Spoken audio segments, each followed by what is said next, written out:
A very good morning to each and every one of you.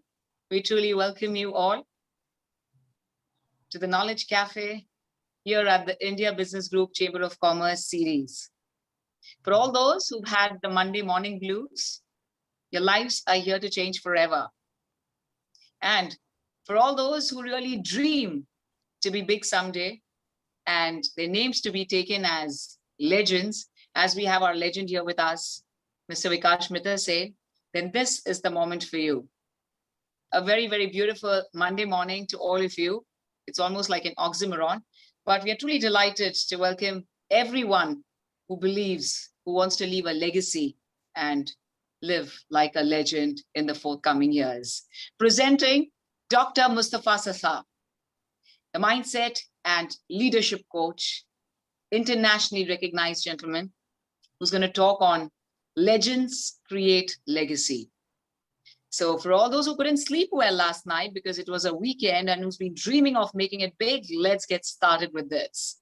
Truly, truly delighted to have with us our legend, Mr. Vikash Mitra, our business guru, who had the vision to make it supremely big and to allow entrepreneurs, startups, as well as those who've really created a mark for themselves to grow abundance and go international to become global icons. May we please welcome our Honorary Consul General of the Republic of Mali, Nazara Technologies, which has already created waves, our respected Chairman and Managing Director of Nazara Technologies, and of course, an author of several books, which is on being a winner, as well as 4 more in the pipeline, and of course, a very young radio jockey, our legend, Mr. Vikash Mitra Sen. Global namaste to you, dear sir. Thank you, Simran. You call me so many names. I find it hard to believe all that you say. But I'm so happy to be here after a long weekend. This was a long weekend because I was in Alibag and it was raining so heavy there. On the way back, we had to miss the boat because somebody told me it's rocking a lot. We drove back, took 4 hours on Friday, but eventually I came back to Bombay. I'm very happy to see Dr. Mustafa today. People should know that he lives in Dubai and not Bombay. But he is always with us whenever we ask him to be with us. And he's great to listen to. I think let me hand it over to him quickly or to Simran, whoever wants to pick up. Sure. I'm going to hand it over to our lovely CEO, Ms. Priya Pansare, please, so that she can also about IBG a little bit. Just. Good morning, Mr. Saasa. It's the second time that you've come to our webinar platform, and we're going to talk about investments in Dubai today. So let's just hand over, just cut the prelude, and let's just start, Simran. Thanks. Maybe please quickly have the audio visual of India Business Group Chamber of Commerce. Girish, Siddhi, and Sujata, thank you so much for this. Ladies and gentlemen, welcome to India Business Group. We are a modern chamber of commerce focused on mentoring and supporting Indian businesses to help them grow globally. IBG was founded by Mr. Vikash Mitra Sen, CMD of Nazara Technologies and the Honorary Consul General of the Republic of Mali, headed by CEO Ms. Priya Pansare and managed by Girish Bhattija, Siddhi Jadhav and Sujata Pawar. IBG has a network of 80,000 associations with over 1,000 active members. It also organizes sector-specific events for their members pertaining to sectors like real estate, entertainment, film and media, healthcare and pharmaceutical, HR, learning and development, travel, tourism and hospitality, banking and finance, manufacturing and retail, advertising and marketing, logistics and infrastructure, and IT. We invite Consul General and Trade Commissioners to explore trade opportunities between countries. We help connect our members with consulates to explore their business on an international arena. Ladies and gentlemen, we've signed MOU with around 50 Chamber of Commerce across the globe. We're also doing sector meetings for our members to help find the right connect. We do conduct B2B meetings with domestic as well as international chambers, which help your business grow with bounds and heaps. So, what are you waiting for? welcome to our most wondrous world of IBG, India Business Group. Thank you. Thank you very much, ladies and gentlemen. And it's time for us to invite our prominent Indian business magnate, social philanthropist, a renowned corporate speaker, mentor, mindset, and leadership coach, certified by world's #1 leadership coach, Marshall Goldsmith. Ladies and gentlemen, Dr. Mustafa Saasa helps leaders and CEOs increase their results by working smarter in today's economy. Dr. Saasa is continuing business legacy since 1958. He's a serial entrepreneur, having diverse business experience internationally, and is known for his CSR work in education and water. May we please welcome the Chairman and Managing Director of large group of companies of Dubai, UAE. But let me tell you, his qualifications could scare you a little bit. Qualified Masters in Emotional Intelligence and Criminology from the UK. He's done his PhD in Leadership from the University of Colombo. And ladies and gentlemen, with the honorary doctorate in social science by the University of Colombo as well. Dr. Mustafa, the General Secretary in Dubai Chamber of Commerce for BMTG. And let me just tell you, we're going to definitely share with you his profile, because his profile will take you into a different world altogether, knowing how to create a legacy. With absolutely folded hands and with lots of excitement, may we please welcome Indian business magnate, Dr. Mustafa Saasa. Absolutely a global namaste to you. Such an honor for us to have you here on behalf of India Business Group Chamber of Commerce. Good morning, sir. Good morning, Dr. Vikas. Good morning, Simran. Thank you very much. It is indeed my pleasure and absolute honor to be here once again on this platform of IBG. When I saw the slides of IBG, it's so magnificent about having connections with 50 chambers across the globe and with a wide variety of business magnates, attached to IBG. So it's my absolute honor to present this program today of one of the very important aspects of leadership, which helps legends create legacy. Now, when we talk about a legacy, whom do we consider as a legend?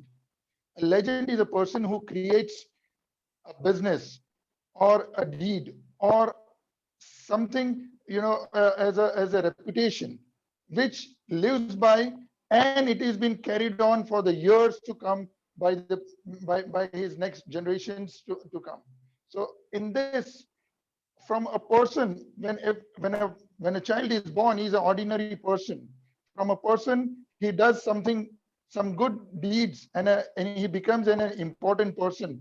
With that deeds, what he's been copied by the person around or surrounding him, he becomes a very important person.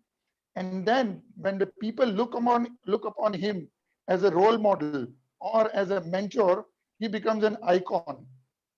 When this leads from an icon to legend is a journey where even after him, whatever the reputation or the business or the deed he created is been continued by generations following him, if that makes him a legend. So this is a very important journey from a person to the legend. Now, when legends are remembered much in the later generations after they are gone as well. Like, when we talk about some legends are Mahatma Gandhi, when we talk like Aryabhatta, who invented zero, and he's been remembered in the mathematics like Einstein, Newton. And when we talk about legends, the place where I live is also a legendary place. Dubai is a vision of His Highness Sheikh Rashid. He built Dubai on the 5 pillars. He built Dubai International Airport, Dubai Dry Dock, Free Trade Zone, then the Dubai International, this World Trade Center, and created an environment where a conducive and businesses can happen globally. And that legacy has been continued by His Highness Sheikh Maktoum and His Highness Sheikh Mohammed bin Rashid. And this is the story of Dubai as a legend, result of the vision of His Highness Sheikh Rashid. When I talk about myself, when my father started business in Dubai in 1958, I was not even born at that time. And even today, we continue that business. So that legacy is helping me. So this creation of our ancestors and been continued by the following generation creates a legacy. When we talk about here in this, we will talk more on the business aspects of the legacy. In globally, we have seen that only 30% of the business is passed on to the second generation. In this 30%, later on, only 15% goes to the third generation. And by the time it goes to the fourth generation, it just boils down to only 3%. And many of them are the businesses are vanished in the third or fourth generation later on. So this is a global statistics. So what made that fourth generation or a fifth generation company to continue, and what are the essence of those companies we will discuss today? Can you guess which is the oldest surviving family business in the world? Maybe, you know, some may think of a 100-year or a 200-year or a 300-year-old company. But there is a company called Kongo Gumi in Japan, which was founded in 578 AD, and it is still up and running. 46th generation of that family is continuing this legacy. So this is a very true example of how the flag of Kongo Gumi is been flying high for almost 1.5 millennium. When we talk about legacy, to create a legacy, what are the essence required? Like, you know, the alignment, the business alignments are required. We all drive cars. If the four wheels of the car are not aligned, then the car cannot gather speed and it cannot go a long way. So in this business alignment, one of the three fundamentals required, what we call it as a VIP. VIP is vision, intention, and purpose. Vision is, you know, where you want to take your company. Intention is what you want to do in the company, what exactly you are going to do. And the purpose is, why are you doing this? This why is a soul searching answer. And if that's why, where, what, and why are answered properly, that will give a business continuity and create a sustainable business. Now, in the family business environment, in there are three components. First is the family, then comes the ownership of the business, and then comes the involvement in the business. Normally, this has been confused between ownership and involvement in the business. If this has been segregated properly, like family always comes first, then, you know, the ownership is your stake in the company, which you will get your profits by end of the year based on the from the profits in the balance sheet. And the consideration and involvement of your in the business will yield you a consideration, remuneration, or allowance based on your input in the company. So these are the three circles where, you know, normally people make confusion and everything just surrounds in the one bowl. So this ownership and the actual activity in the business needs to be segregated properly. Now, when we talk about the business and the legacy of the business, there are certain ingredients we will discuss over here.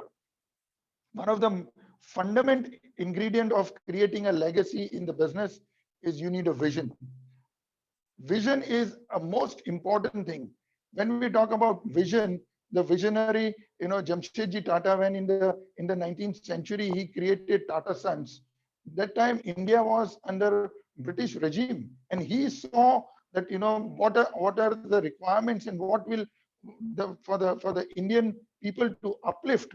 He did this Tata Sons, and the first Swadeshi mill he formed in the Maharashtra, and later on the entire corporation of Tata, what we see today is. And when we talk of vision, one very classic example I always like to narrate on the vision is when USSR sent the first person in the moon, it became a credibility issue for United States to establish their supremacy in the space. So they came out with the program of mission on moon. When JFK launched this program, it was a mammoth task for sending a person on the moon. And NASA, there are thousands of people working, right from the scientist to the lowest person in the NASA working over there. Once on the periodic visit to NASA, JFK, he saw a person sweeping the floor, cleaning the floor. He asked that person directly that, what are you doing here? That person's normal person answer could be he's mopping the floor, or he's cleaning the floor, or he is sweeping the floor. But that person's answer was, can be written in the golden words in stone. He replied to JFK that, sir, I'm helping sending man on moon. So this is the alignment of the vision from the chief scientist to the last person working in the janitor in the NASA. Everybody were aligned. So the vision is a very important aspects to create a legacy. We have seen many a times that vision and mission statements are wonderfully engraved in copper plate and hanged in the organization, but it is gathering dust. Or many a times we see that people are not following that. So the vision and the mission has to be embedded into every person in that organization, and that has to be followed. It's not just a statement. We have to bring that statement into life. So that's the vision is very much important. The second ingredient of creating a successful legacy is values. When we talk about values, values are such a thing that it can make or break an organization. See, it takes a, a huge effort to build an organization of size of 9,000 crores in Indian denomination. So this organization, when it was not based on the values, it vanished in no time, which is an example of Kingfisher, what we see, and it left thousands of family into misery. So organization built on values will have a sustainable life and a business continuity in the long term. Another essence of a successful creating a legacy is a unity. Unity is very important in the organization.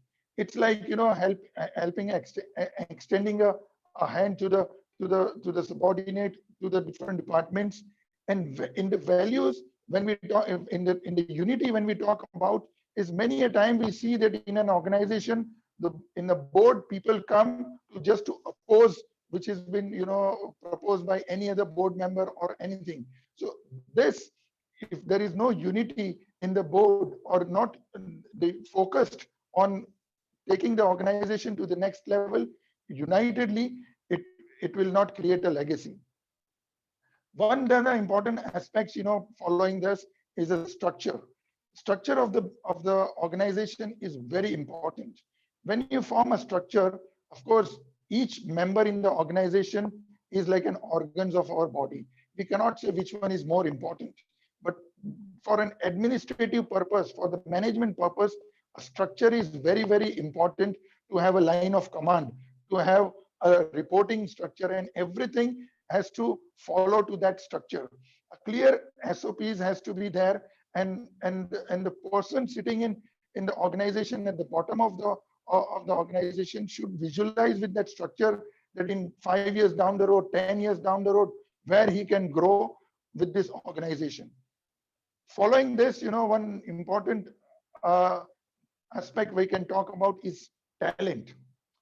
Talent is very important on the organization in creating legacy. When we talk about talent, you know, we talk about people. One question was asked to the CEO of a very big silicon company in the US and Silicon Valley in US, and he asked that virtually all my assets leave by 5 in the evening and report back at 8 in the morning. That says that, you know, 3 important assets in the company are people, people, and people. So these people, the talented people, are very required. Now, in this acquiring of the talent, is important to have a retention of the talent. So retention of the talent is also required along with the talent. Taking further, the next is you require a clear policy. The policies of the company has to be very well defined. Your SOPs has to be very well defined to each person and has to be explained. The orientation of that SOPs and everything has to be embedded to the person in the organization. If the policies are not, policies are there in place, but if they are not oriented to the employees in the company or not well explained, they will understand it in a different way, and the results will not lead to creating a organization which can last long. When we talk about policy, sometimes we hear this word that this company policy is not good or this company policies are very good. So the policies play a very important role. Second, what we see in this is creating a diversification in the organization. The organization should not be dependent on only one line of business. We live in a very volatile world. Surprises come on daily basis, and currently everyone has experienced in the pandemic how things are rapidly changing on daily basis, or something which was working very good yesterday has become redundant today, and new opportunities have emerged. So options are, and the diversification programs are very much required, and the company has to be prepared for it. It's not that when your business is dying and at that time you start thinking of alternatives or diversification. Diversification may be geographical diversification, product diversification, or maybe into a completely different field of diversification. So these are the things required. Further to this, we talk about successful creating legacy is innovation. Innovation is a key essence in the business. If you don't innovate, you simply die. So the classic example, what we see that 30-40 years back, the vehicles which were ruling the roads of India are extinct, the Fiat and Ambassador. The reason is that they didn't innovate. No innovation was done. Until there was no competition, they could survive. But when the global brands came on the Indian roads, there was no room for them, because when one die of that factory, broken, again they created the same die. So never change any shape or any innovation in this. May we talk about innovation even in the Kodak. The one example, Kodak films, they are the inventor of digital camera. But when they invented camera, they thought that with this invention, their current business will die out. And they kept harnessing that and hatching that. But the world came out with this, and in short time, the company went bust. Same applies to Nokia as well. When the smartphone came, they were all happy with 3110 and a couple of models which were successfully working in Nokia and then innovated. So this innovation is like a soul in the company. And many corporations, we have seen that they have a innovation division in the company, a team focused on innovating their products, innovating their systems, embarking on digital transformation, and everything which can lead to business continuity and sustainability. Another aspect we can see over here is our strategies. Strategies can make or break the company, because strategies are designed on the top and it has been followed by the company. It is said, in a situation, as an example I'm giving, that if you want to enter into a war, you require a plan. You cannot enter into a war without plan, but it is also evident that no plan works in war. So your strategies needs to be little dynamic, adaptable to the situation and the geographical location where you go. One example we can see in this is McDonald's. It's a global brand. Any city of the world or any town of the world you go, you will find McDonald's over there. But when they came into India, they realized that for Indian market, there are certain recipes which cannot work and certain recipes which will be accepted. So they Indianized the McDonald's in certain form, keeping all the essence of McDonald's in that. And this strategy of marketing and in India became a great success.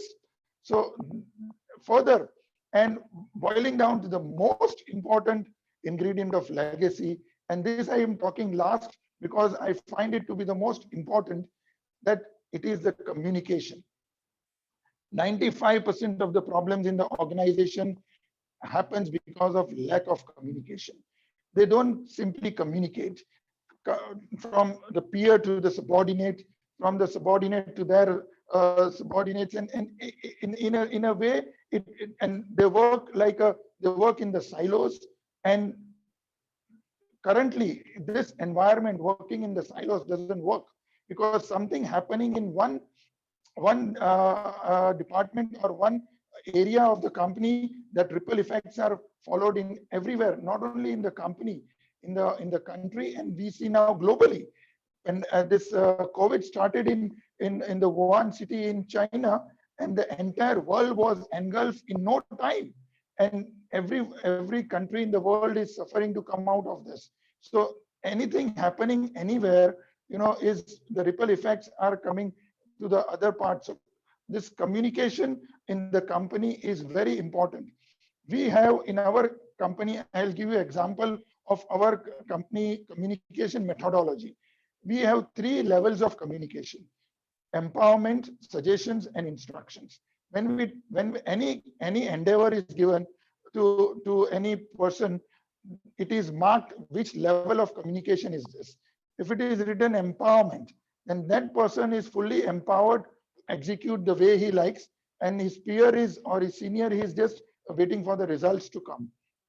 This normally happens when the person entrusting that endeavor is aware of the capabilities and the qualities of his subordinate, and knows that this person has executed, or he has capability to execute this.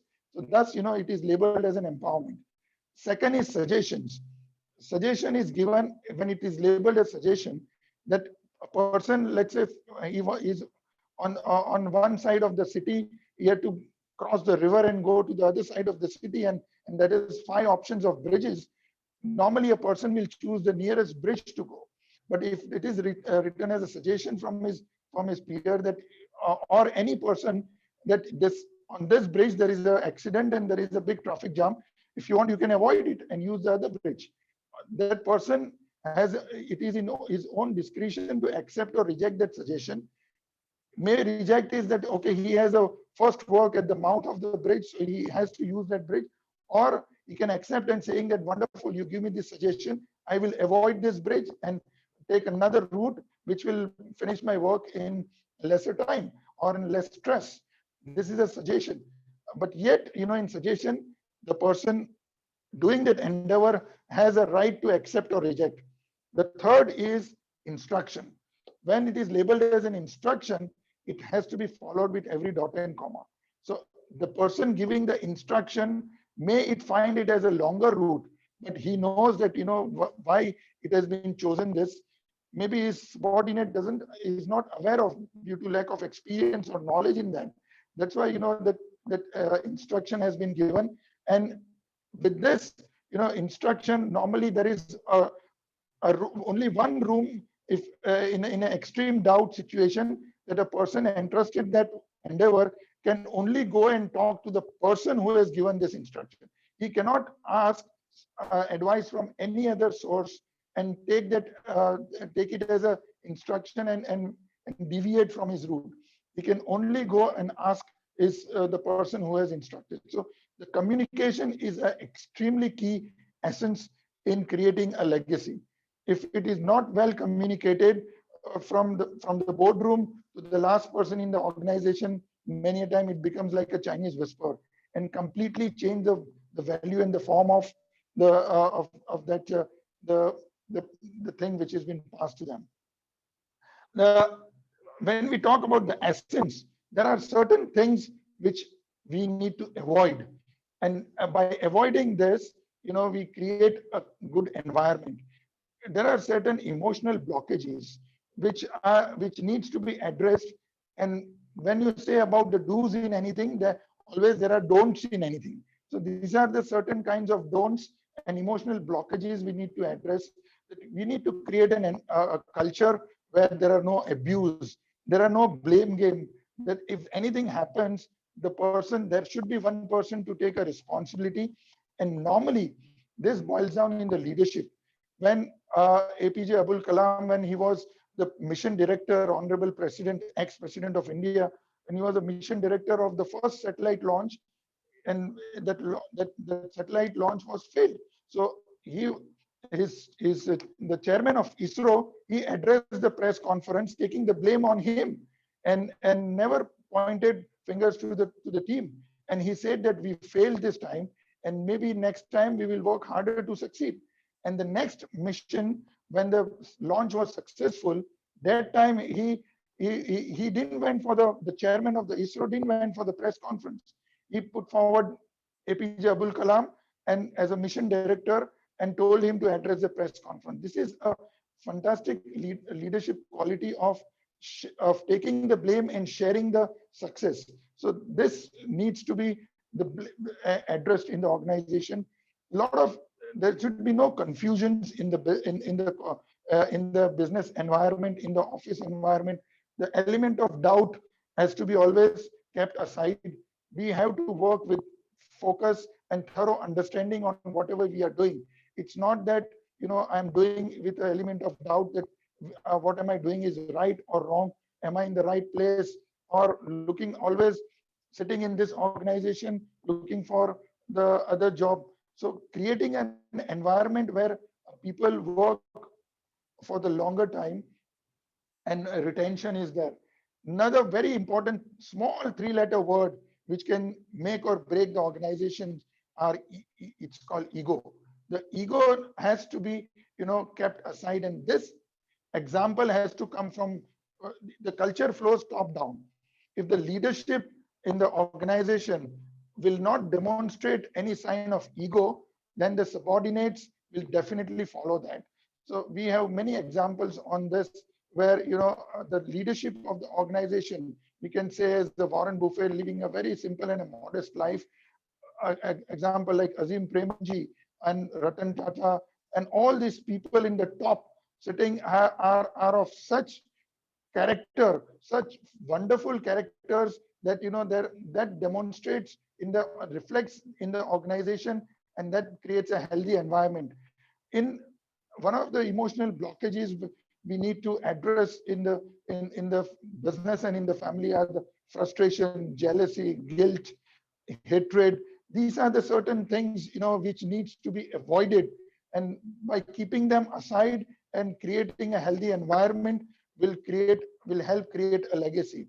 A sense of security has to be created. A person should not come into the organization with a sense of insecurity that I don't know what's going to be my fate today, and what's going to be where am I going to lead tomorrow. So he has to come with a clear sign of security, and all this thing boils down in the efficiency in the work and creating a business which lasts longer.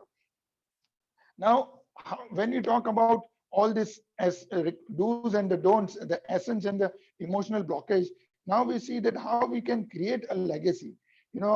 Identifying the values, edit this with the fundamental and the foundational principles on what the companies are based.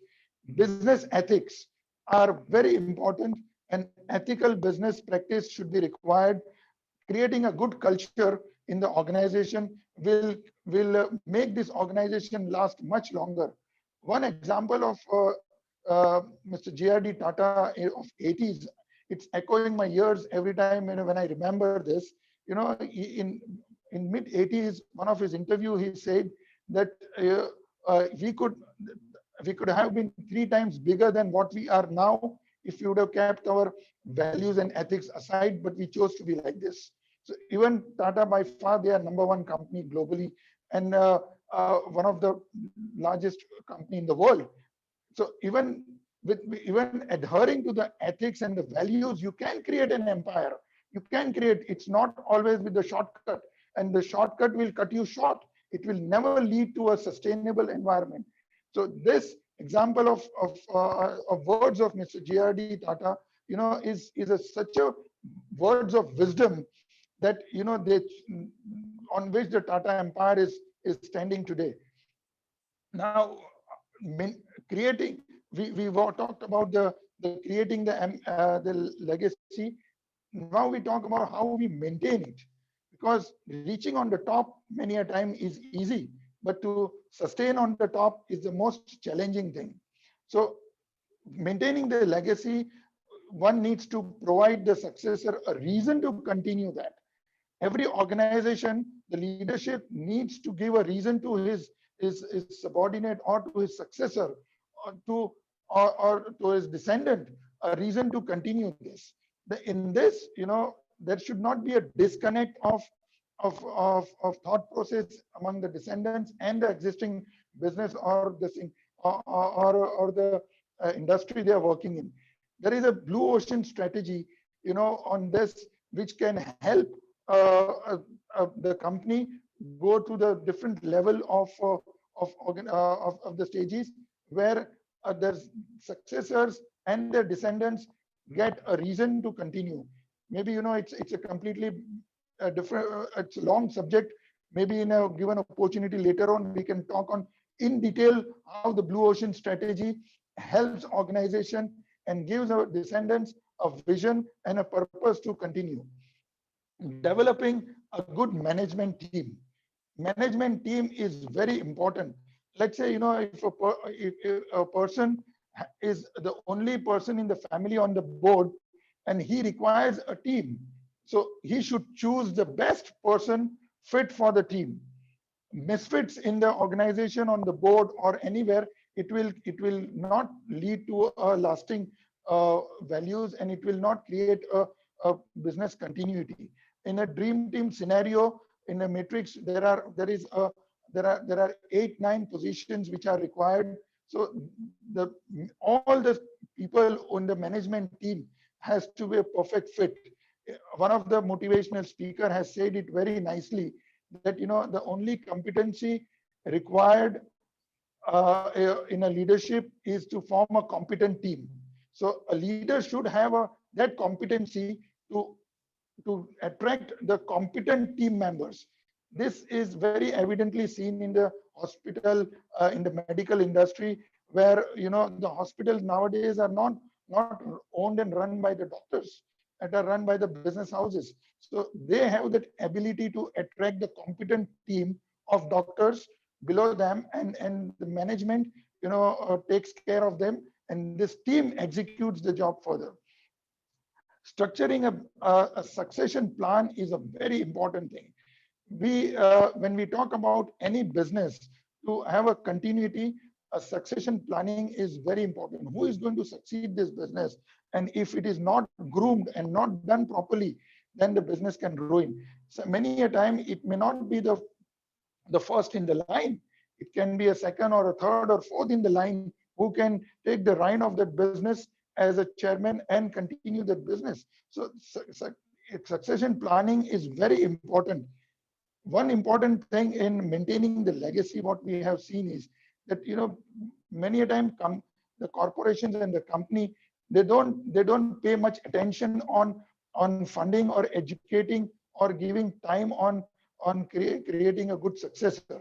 It's not by the virtue of experience he will learn everything. A lot of training needs to be given, a lot of engagement with many other source of knowledge has to be given to create this. And then with all this, you can have a successful business which can last longer. When we talk about this thing, this continuation, there is a contingency plan always has to be kept in the business to create a legacy, because we have seen that, as we talked earlier, that what was working very good yesterday may have become redundant today. What is working today will not work for tomorrow. So this contingency plan and diversification is a very important aspects of maintaining the legacy.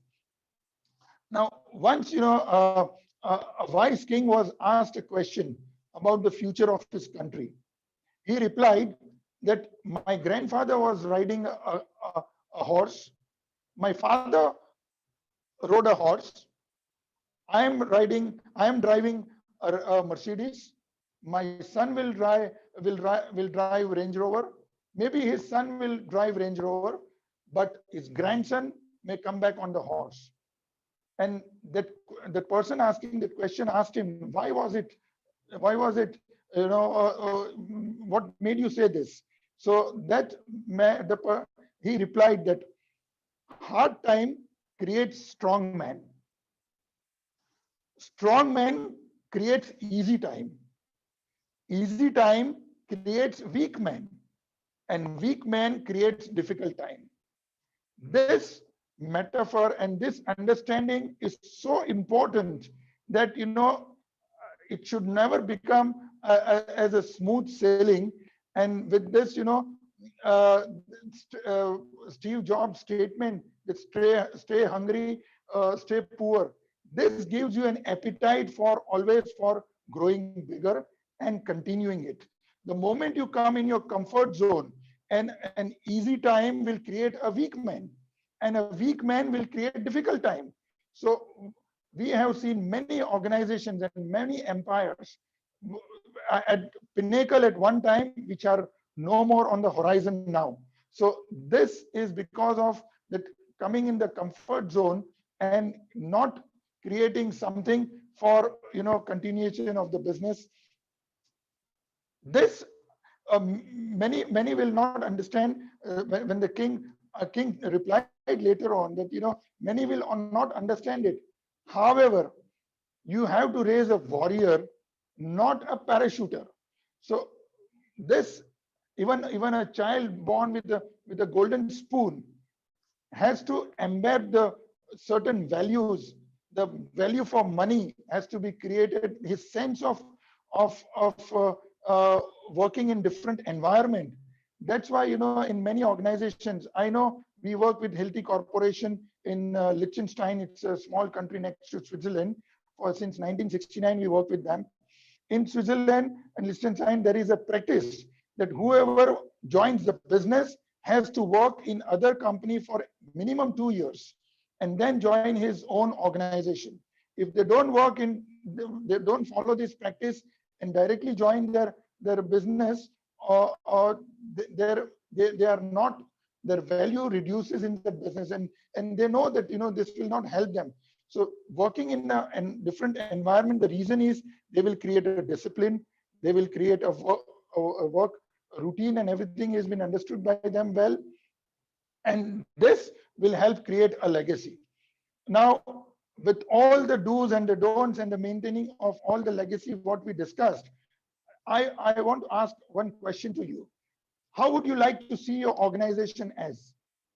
Would you like to see as a culture-based performance? Or would you like to see your organization as performance-based culture? These words are very important in determining the legacy and foresee the legacy. If you are having a performance-based culture, it will have a short-term gain.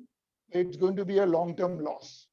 If your organization is culture-based performance, if your organization is following a culture-based performance, it will have a long, sustainable life because it is built on values. It is built on many things and many ingredients, all the 10, 12 ingredients what we talked earlier.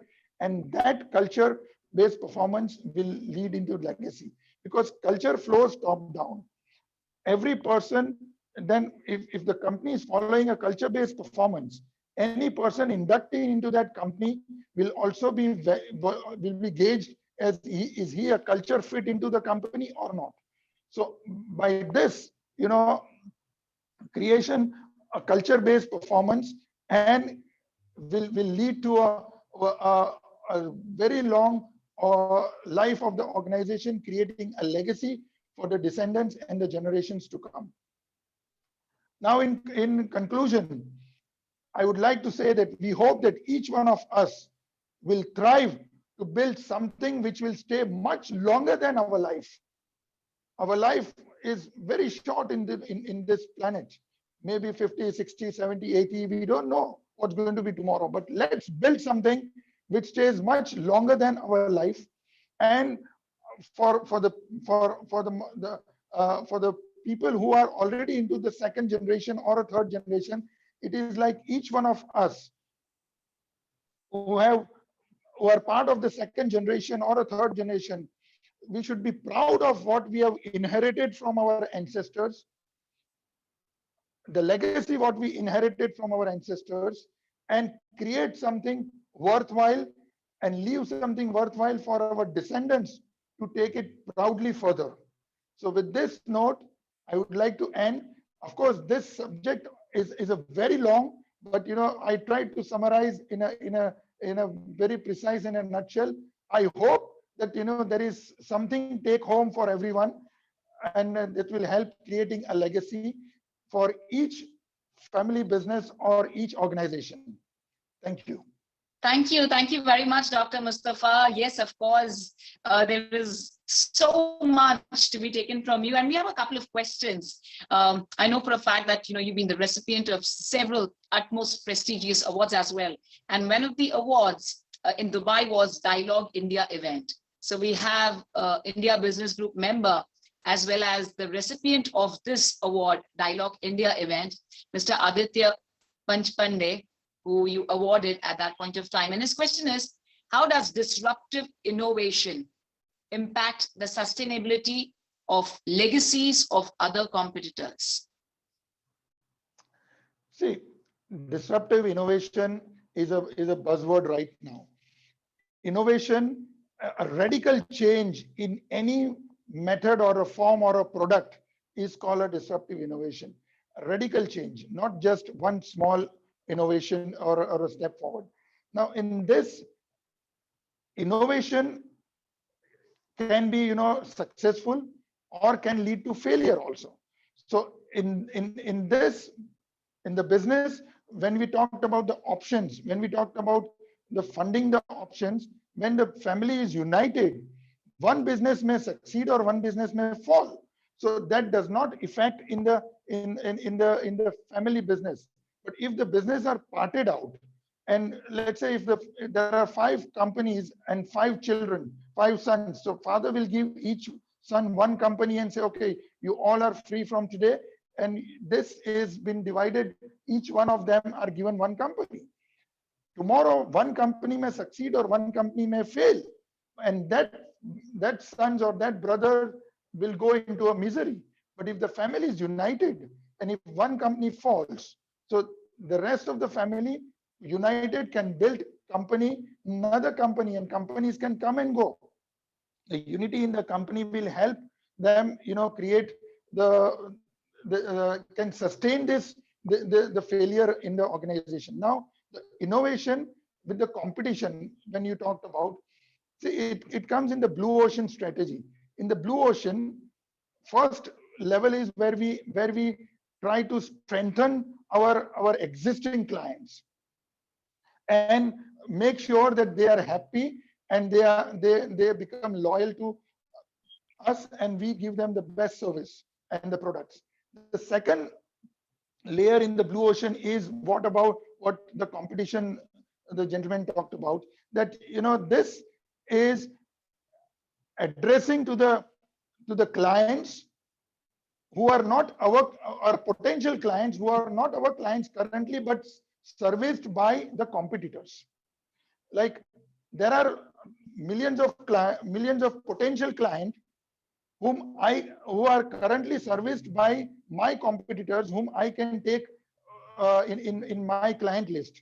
For that, you need to make a survey with all these potential clients. Because what is lacking in our organization, what we need to do, where this organization can service them, and with this, you will get certain picture where you need to improve your organization, and then slowly, that will increase the client list. So this is an example of a second layer in the blue ocean strategy, where a radical innovation can improve, taking clients from the competitors. Sure.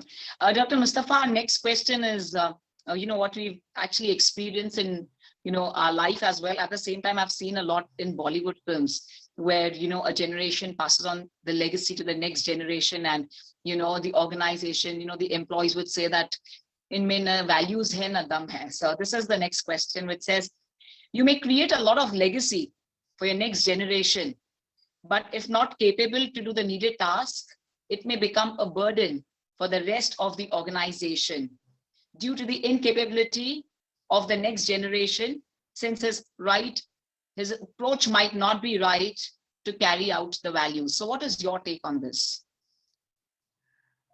You talked about the Bollywood, there are, I'm not naming anyone, but, there are many families where we have seen that, the one person is a very successful actor, world acclaimed, and a lot of awards. And with that, his son or his daughter enters into the Bollywood, and he has an easy entry because of the legacy of his parents. But if their own essence are not there in the deliverables, it will not sustain.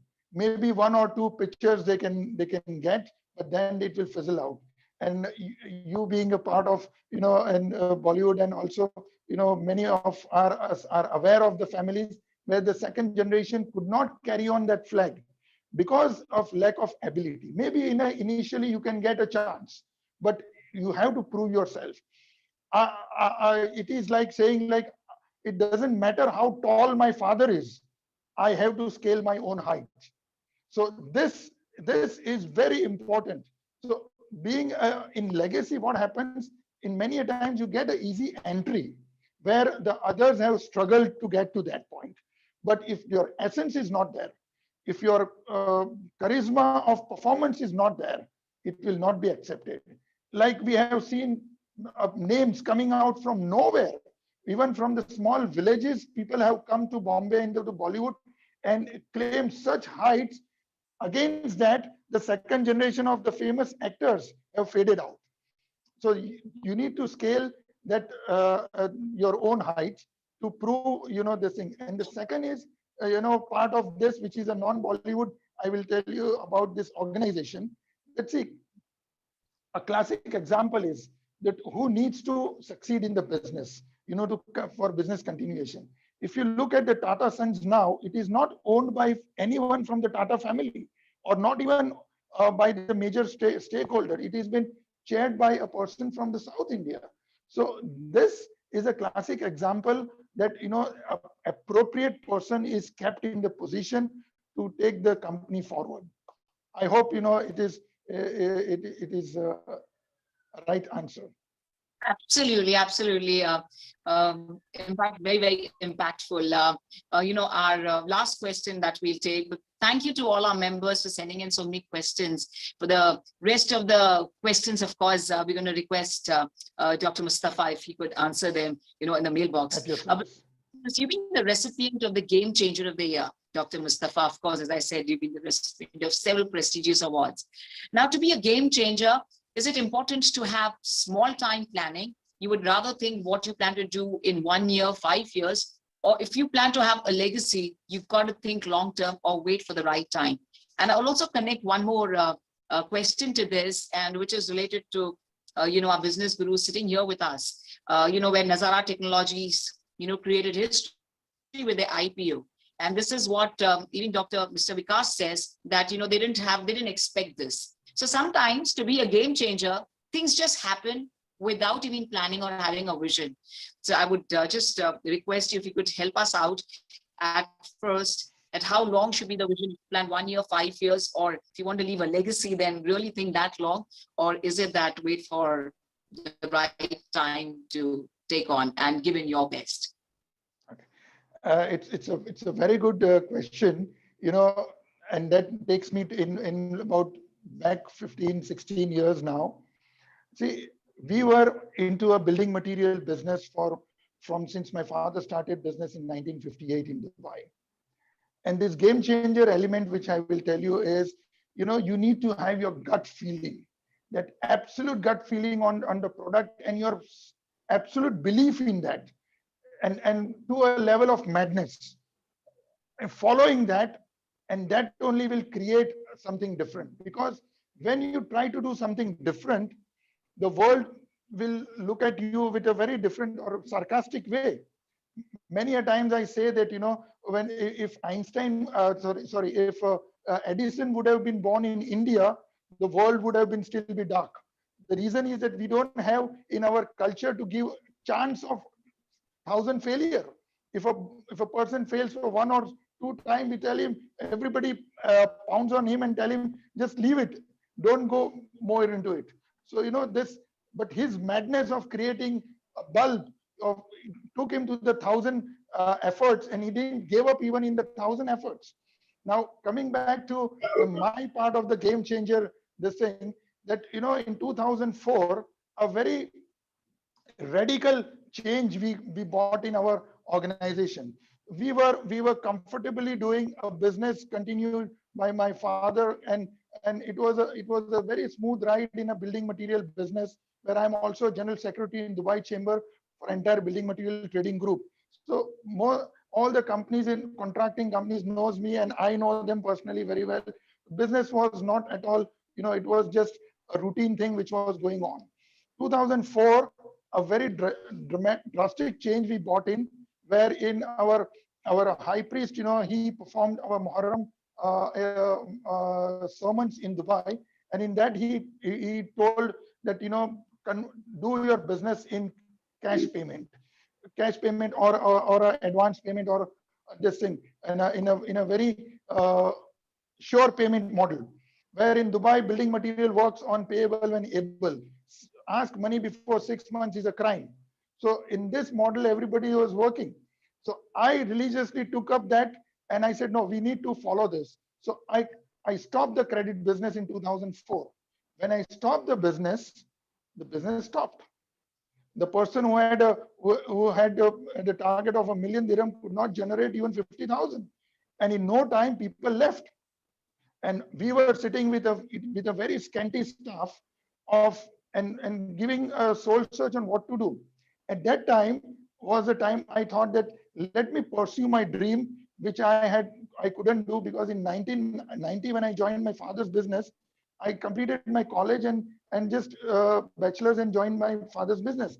I wanted to do masters, but that time my father said, now this is the business is your college, learn from this. And I was the first family member inducted after 32 years. So that at 2004, I said, let me pursue my dream of doing masters and then think of anything else.